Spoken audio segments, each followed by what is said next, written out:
시청자 여러분 안녕하십니까? VOA 뉴스투데이 시작합니다. 핵 미사일 개발과 실험에 따른 국제사회의 제재 속에 북한은 확산 금융 활동과 해상 불법 행위 등을 통해 다각적으로 제재를 회피하고 있다고 전문가들이 지적했습니다.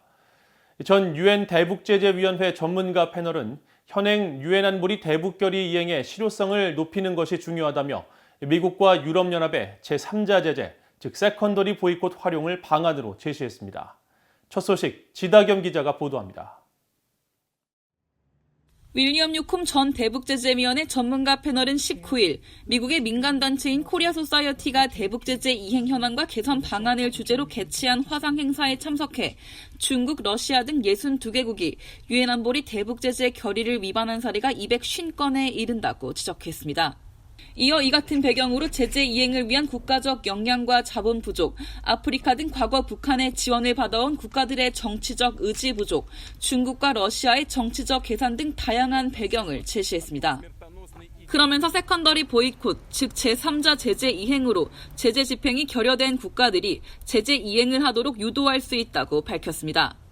So what has to be done is to improve the enforcement of the sanctions on the books.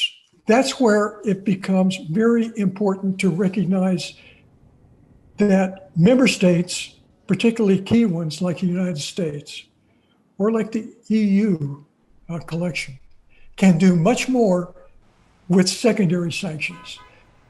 제임스 마틴 비확산 연구센터의 카메론 트레이너 연구원은 북한이 올해도 해상에서 제재 회피 활동을 이어가는 징후를 포착했다고 밝혔습니다.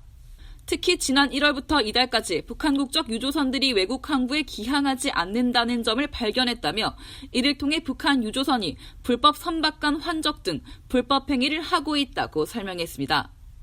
And ship transfers are not one of those permitted avenues for the import of petroleum. Seeing that North Korean tankers don't enter foreign ports, therefore leads us to the conclusion that these tankers are engaged in illicit activity.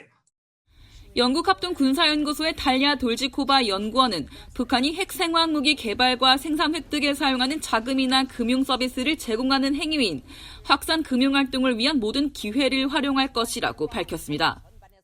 North Korea will take any opportunity that is presented to it to generate funds, to move those funds, to potentially procure proliferation-sensitive activity, to generate revenue, and it will do that differently in every region, in every country, whatever opportunities exist. 돌지코바 연구원은 또 북한의 관련 제재 회피 범위가 너무 넓다며 보다 광범위하고 총체적인 접근법을 취해야 한다고 강조했습니다. 특히 아프리카 국가의 동상 건설 사업, 해외 노동자 파견, 석탄 거래 등 다양한 활동을 통해 창출된 이익이 잠재적으로 북한의 핵미사일 개발에 투입될 수 있다는 것입니다. 돌지코바 연구원은 그러면서 제재 대상 여부를 확인하는 스크리닝 절차로는 충분하지 않다면서 각 국가 기관이 북한의 확산 금융활동 노출 정도와 여부를 파악하는 위험 평가를 실행하는 것이 매우 중요하다고 강조했습니다. VOA 뉴스 지다겸입니다. 매년 11월 20일은 유엔이 지정한 세계 아동의 날입니다. 국제사회는 해마다 이 날을 기념하며 어린이들의 기본 권리를 재조명하고 있는데 북한은 30년 전 유엔 아동권리협약을 비준했지만 뿌리 깊은 아동 인권 침해로 매번 같은 내용의 권고를 반복해서 받고 있습니다. 이조은 기자가 취재했습니다. 유엔이 지정한 11월 20일 연례 세계 아동의 날을 맞아 어린이들의 기본 권리 보장을 촉구하는 행렬이 전 세계 곳곳에서 이어졌습니다. 각 나라를 대표하는 건물들은 이날 어린이들의 밝은 미래를 상징하는 색인 푸른빛으로 일제히 변신했습니다. 헨리에타 포어 유엔 아동기금 유니세프 총재와 데이빗 사솔리 유럽의회 의장은 이날 어린이들과 함께 트위터를 통해 어린이들의 미래를 보호하기 위한 투자가 시급하다고 촉구했습니다. Zien we onze generatie geconfronteerd met uitdagingen. Milioni di bambini non ricevono l'assistenza sanitaria di base. Sont privés d'éducation. And are facing poverty and violence every day. 유엔은 1954년 11월 20일 처음 세계 아동의 날을 기념했고 1959년 11월 20일엔 아동에 관한 구체적 권리를 10개로 정리한 유엔 아동 권리 선언이 채택됐습니다. 이어 1989년 11월 20일 유엔 아동 권리 협약이 채택됐는데 역대 가장 많은 196개국이 비준을 해 각국의 아동 상황을 개선하는 기반이 됐습니다. 북한도 30년 전인 1990년 이 협약을 비준했습니다. 그러나 북한은 유엔 아동권리위원회의 심의를 통해 거의 매번 같은 내용의 권고를 반복해서 받고 있습니다. 아동 노동을 금지하고 교육에 대한 접근성을 보장하며 모든 형태의 아동 폭력을 근절하며 아동에게 사형을 집행하지 말 것 등입니다. The United States remains concerned about abuses of labor rights, including forced labor, child labor, unsafe working conditions. 국제사회는 북한 어린이들을 동원하는 대규모 집단 체조를 대표적인 아동 인권 침해로 비판하고 있습니다. 미국 정부도 해마다 발표하는 북한 인권 보고서를 통해 북한 내 어린이들이 공장이나 농장에 배치돼 강제 노동을 하고 있다고 지적하고 있습니다. 또 어린이들의 영양 부족은 가장 우려되는 문제 중 하나인데 유니세프는 최근 보고서에서 특히 심각한 만성 영양 실조는 어린이들 사망률을 높이고 있다고 지적했습니다. 북한의 유엔 아동권리 협약 이행에 관한 가장 최근 심의가 열린 건 지난 2017년 9월입니다. 한대성 제네바 주재 북한 대표부 대사는 당시 심의에서 북한은 어린이들의 권리와 복지 보호와 증진을 최우선 과제로 삼고 있는 나라라고 주장했습니다. 북한은 유엔 아동권리 협약에 관한 다음 심의가 열리는 내년 10월 20일 약 5년 만에 국가 이행 보고서를 제출할 예정입니다. 어떤 변화를 보여줄 수 있을지 주목됩니다. VOA 뉴스 이존입니다.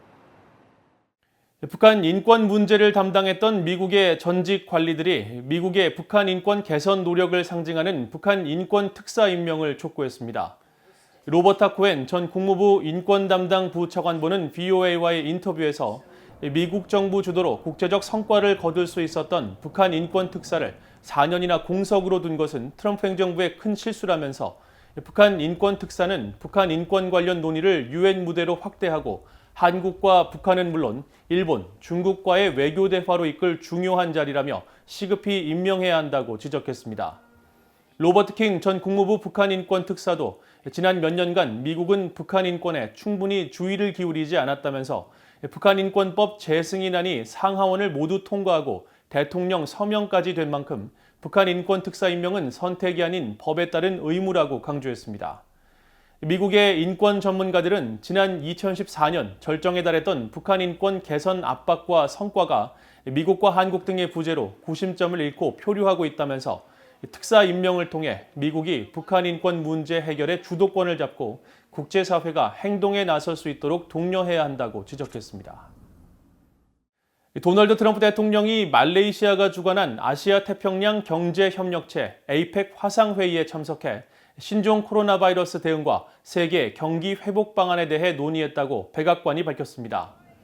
백악관은 20일 보도자료를 통해 트럼프 대통령은 시진핑 중국 국가주석과 말레이시아 무이딘 야신 총리 등 21개국 정상들이 참여한 APEC 화상회의 연설을 통해 신종 코로나 바이러스에 따른 경기 침체에서 전례 없이 경제 회복을 이뤄낸 것을 기반으로 한 미국의 약속을 재확인하고 이 같은 강력한 경제 성장을 통해 인도태평양 지역의 평화와 번영을 증진시키겠다는 의지를 거듭 확인했다고 밝혔습니다.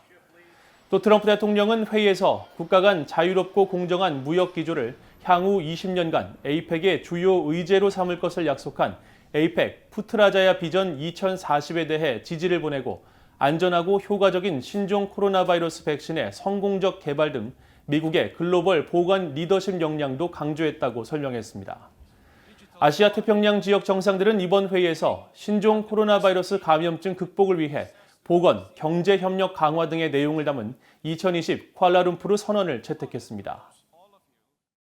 북한 남포의 유류 항구에 최근 유조선들의 입출항이 급격히 줄어든 것으로 나타났습니다.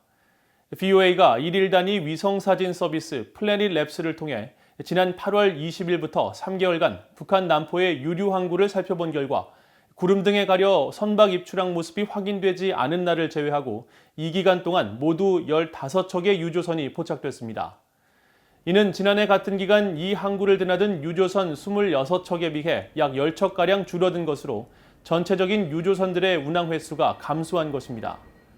또 지난 3개월간 포착된 유조선은 길이가 50m 이하로 100m대 선박이 드나들었던 지난해 같은 기간이나 올해 여름과 비교해 큰 차이를 보였습니다. 과거 중국에서 석탄 무역업에 종사했던 탈북민 이모 씨는 20일 VOA와의 전화통화에서 석탄 수출로 외화를 벌지 못한 회사가 유류를 사들이지 못했을 가능성이 있다고 분석했습니다. VOA가 보도한 지난 8월부터 북한의 대표 석탄 항구인 남포와 송림, 대안항 등에서 석탄 선박 운항이 중단되면서 이 같은 남포항의 최근 유조선 입출항 감소와의 연관성도 주목됩니다. 이상으로 VOA 뉴스투데이를 마칩니다. 시청해주신 여러분 고맙습니다.